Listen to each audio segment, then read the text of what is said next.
സ്വാമിയെ ശരണമയ്യപ്പ.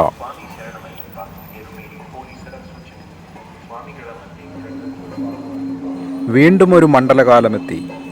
ശബരിമലയിലേക്കുള്ള യാത്രയിൽ എരുമേലിയിലെത്തി പേട്ട കെട്ടി ആചാരപരമായി മാത്രമേ മല ചവിട്ടാറുള്ളൂ. എരുമേലിയിലെ കൊച്ചമ്പലത്തിലെത്തി പേട്ട കെട്ടി വാവർ പള്ളിയിലൂടെ വലം വെച്ച് വലിയമ്പലത്തിലെത്തിയാണ് അയ്യപ്പന്മാർ മല ചവിട്ടാറ് പതിവുള്ളൂ. ശബരിമലയിൽ അയ്യപ്പസ്വാമിയെ ദർശിക്കാനായി പുറപ്പെടുന്ന സ്വാമിമാരിൽ നല്ലൊരു പങ്കും എരുമേലി വഴിയാണ് യാത്ര ചെയ്യുന്നത്. എരുമേലിയിലെത്തുന്ന അയ്യപ്പന്മാർ ആദ്യമെത്തുന്നത് കൊച്ചമ്പലത്തിലാണ്. മഹിഷിയെ നിഗ്രഹിച്ച ശേഷം ഇവിടെ അയ്യപ്പൻ വന്നിരുന്നു എന്നാണ് ഐതിഹ്യം. അതുകൊണ്ടുതന്നെ ഉഗ്രരൂപത്തിലുള്ള ഭാവമായാണ് സങ്കല്പിക്കപ്പെടുന്നത്.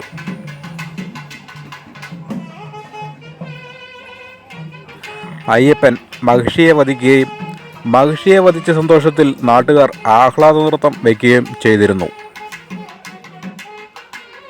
അയ്യപ്പൻ മഹിഷിയെ വധിച്ചതിൻ്റെ ഓർമ്മപ്പെടുത്തൽ ആയിട്ടാണ് ഈ ആഘോഷം നടത്തപ്പെടുന്നത്. വ്രതമെടുത്തെത്തുന്ന അയ്യപ്പന്മാർ വാദ്യമേളങ്ങളുടെ അകമ്പടിയോടെ ശരീരത്തിലാകമാനം വിവിധ നിറത്തിലുള്ള ചായങ്ങൾ പൂശി കൈകളിൽ മരം കൊണ്ടുള്ള കത്തി, ഗദ എന്നിവയേന്തിയും കൈകളിൽ മരത്തിൻ്റെ ചവറും പിടിച്ച് ഒരു മരക്കൊമ്പിൽ മഹിഷിയുടെ ജഡത്തെ അനുസ്മരിക്കും വിധം ഒരു കറുത്ത കമ്പിളിപ്പുതപ്പിൽ പച്ചക്കറികളും മറ്റും നിറച്ച് മരക്കൊമ്പിൻ്റെ നടുവിൽ കെട്ടിത്തൂക്കി ഇരുവശത്തും രണ്ട് അയ്യപ്പന്മാർ തോളിലേറ്റിയാണ് തുള്ളുന്നത്. അതുപോലെ തന്നെ കന്നി അയ്യപ്പന്മാരുടെ പക്കൽ ശരക്കോൽ എന്നറിയപ്പെടുന്ന ചെറുകോലുകളും ഏന്തിയിട്ടുണ്ടാവും. ഈ ശരക്കോൽ അവസാനം സന്നിധാനത്തിന് സമീപത്തുള്ള ശരംകുത്തിയിലാണ് നിക്ഷേപിക്കേണ്ടത്. കന്നി അയ്യപ്പന്മാർ എരുമേലി വഴി മാത്രമേ ശബരിമലയിലേക്ക് പ്രവേശിക്കാൻ പാടുള്ളൂ എന്നാണ്. ഏതെങ്കിലും കാലത്ത് കന്നി അയ്യപ്പന്മാർ ഇല്ലാതെ വരികയും കല്ലിടും കുന്നിൽ കല്ലിടാതെ വരികയും ചെയ്താൽ മഹിഷി ഉയർത്തെഴുന്നേൽക്കുമെന്നാണ് വിശ്വാസം.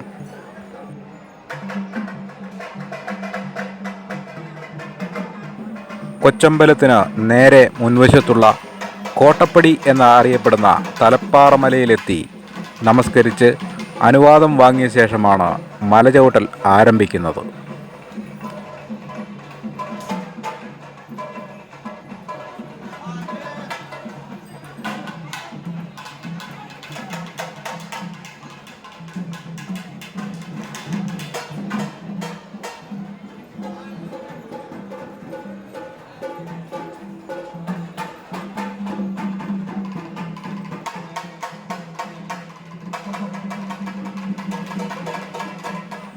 കൊച്ചമ്പലത്തിൽ നിന്നും പേട്ട കെട്ടി വാവർപ്പള്ളിയിൽ കയറിയിറങ്ങി 1/2 കിലോമീറ്റർ ദൂരമുള്ള വല്യമ്പലത്തിലേക്ക് അയ്യപ്പന്മാർ പോകുന്നു.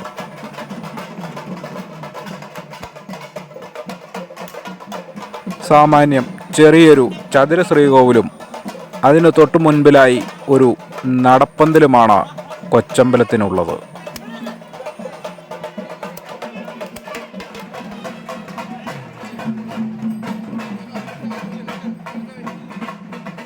കൊച്ചമ്പലത്തിൽ നിന്നും ഇറങ്ങുമ്പോഴേക്കും നേരെ ഓപ്പോസിറ്റായിട്ട് വാവർ പള്ളി കാണാവുന്നതാണ്. അയ്യപ്പനുമായി വാവർ യുദ്ധത്തിലേർപ്പെടുകയും യുദ്ധത്തിൽ വാവർ പരാജയപ്പെടുകയുമുണ്ടായി. എന്നാൽ അയ്യപ്പൻ വാവരെ ഉറ്റ സുഹൃത്തായി കൂടെ കൊണ്ടു നടന്നു. പിന്നീട് അയ്യപ്പൻ്റെ ഏറ്റവും വലിയ ആരാധകനായി മാറുകയായിരുന്നു. അതുകൊണ്ടൊക്കെ തന്നെ പണ്ട് മുതലേ എല്ലാവരും എരുമേലിയിലെത്തിയാൽ വാവർ പള്ളിയിലെത്തി വാവരെ കണ്ട് അനുഗ്രഹം വാങ്ങിച്ചേ ശബരിമലയിലേക്ക് യാത്ര ആരംഭിക്കാറുള്ളൂ.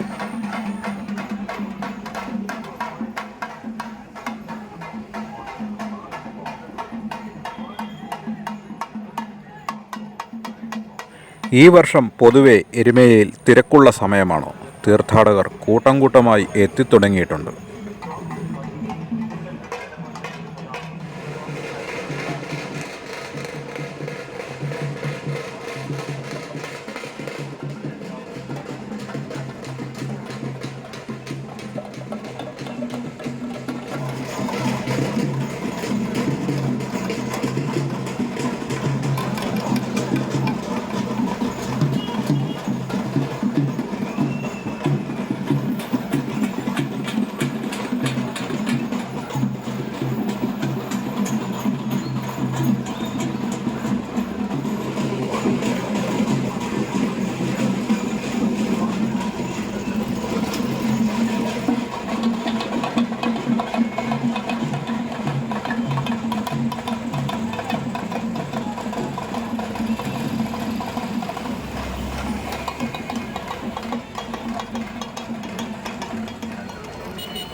പേട്ട കെട്ടാൻ വേണ്ടിയും അയ്യപ്പന്മാർക്ക് യഥേഷ്ടം സഞ്ചരിക്കാനുമായി റോഡിൻ്റെ ഒരു വശം പ്രത്യേകമായി സജ്ജീകരിച്ചിട്ടുണ്ട്.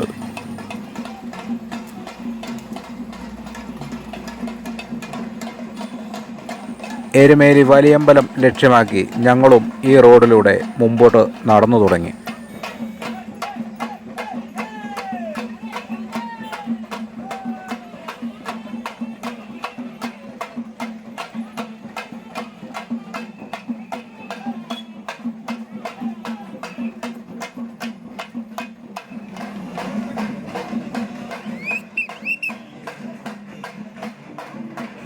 വലിയമ്പലത്തിലേക്കുള്ള റോഡിൻ്റെ ഇരുവശങ്ങളിലും ചെറുകിട കച്ചവടക്കാർ സജീവമായി നിലയുറപ്പിച്ചിട്ടുണ്ട്.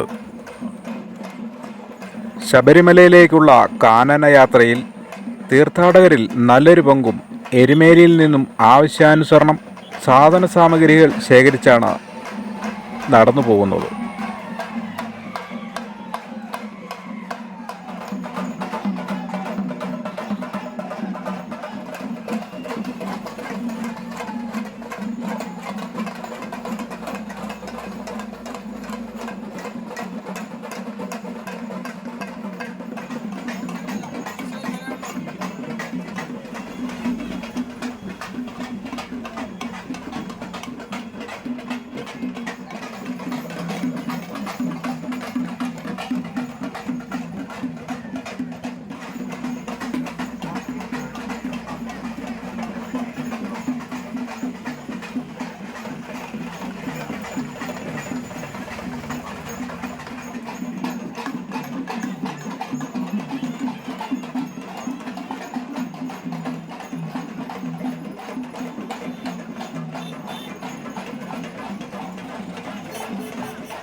ഈ കാണുന്നതാണ് എരുമേലി ശ്രീധർമ്മശാസ്താ ക്ഷേത്രത്തിൻ്റെ മുൻവശം അഥവാ വലിയമ്പലത്തിൻ്റെ മുൻവശത്തെ ക്ഷേത്ര കവാടമാണ്.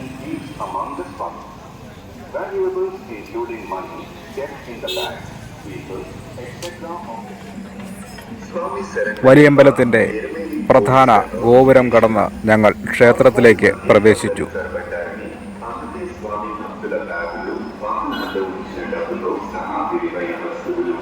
ഗോപുരം കടന്നെത്തുമ്പോഴേക്കും വിശാലമായ നടപ്പന്തൽ കാണാം. ക്ഷേത്രത്തിൻ്റെ തിരുമുറ്റത്തോളം എത്തുന്ന വിശാലമായ നടപ്പന്തലാണിത്. ധാരാളം അയ്യപ്പന്മാരാണ് ക്ഷേത്രം ലക്ഷ്യമാക്കി നടക്കുന്നത്.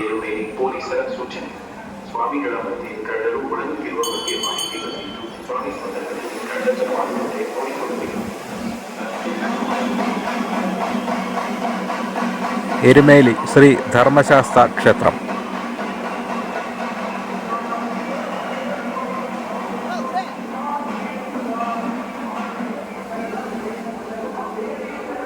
നടപ്പന്തലിലൂടെ നടന്ന് ക്ഷേത്ര തിരുമുറ്റത്ത് ഞങ്ങളെത്തി.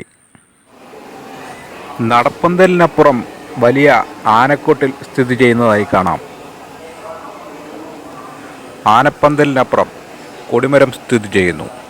കൊടിമരവും കടന്നു വേണം ക്ഷേത്രത്തിലേക്ക് പ്രവേശിക്കാൻ.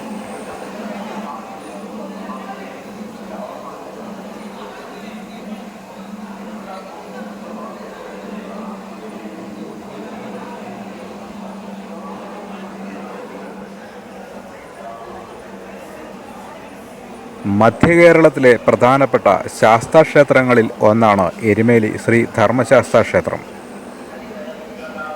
കയ്യിൽ അമ്പേന്തി കിഴക്കോട്ട് നോക്കി നിൽക്കുന്ന ശാസ്താവിനെയാണ് ഇവിടെ പ്രതിഷ്ഠിച്ചിരിക്കുന്നത്. കുംഭമാസത്തിലെ ഉത്രം നാളിൽ ആറാട്ട് വരത്തക്കവണ്ണം 10 ദിവസത്തെ ഉത്സവമാണ് ക്ഷേത്രത്തിലുള്ളത്. ശബരിമലയിലെ താന്ത്രികാവകാശമുള്ള താഴമൺ മഠക്കാർക്കാണ് ഈ ക്ഷേത്രത്തിൻ്റെ താന്ത്രികാവകാശം. പണ്ട് റാന്നി കർത്താക്കന്മാരുടെ വകയായിരുന്നു ഈ ക്ഷേത്രം.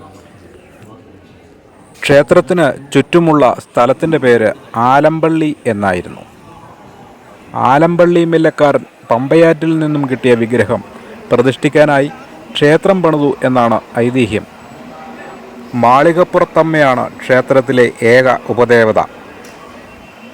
ദിവസേന 3 പൂജകളാണുള്ളത്: ഉഷപൂജ, ഉച്ചപൂജ, അത്താഴപൂജ. പേട്ട കെട്ടിയെത്തുന്ന അയ്യപ്പന്മാർ ക്ഷേത്രത്തിന് വലം വെച്ച് കൊടിമരച്ചൂട്ടിൽ സമർപ്പിച്ച് വലിയ തോട്ടിൽ കുളിച്ച് വൃത്തിയായി വീണ്ടും ക്ഷേത്രത്തിലെത്തി ഭഗവാനെ തൊഴുത ശേഷം അനുഗ്രഹം വാങ്ങി ശബരിമലയിലേക്ക് അയ്യപ്പസ്വാമിയെ കാണാനായി പുറപ്പെടുന്നു. വീഡിയോ ഇഷ്ടമായാൽ ലൈക്ക് ചെയ്യുക. ആദ്യമായിട്ടാണ് ഈ ചാനൽ കാണുന്നതെങ്കിൽ സബ്സ്ക്രൈബ് ചെയ്യുക. നന്ദി.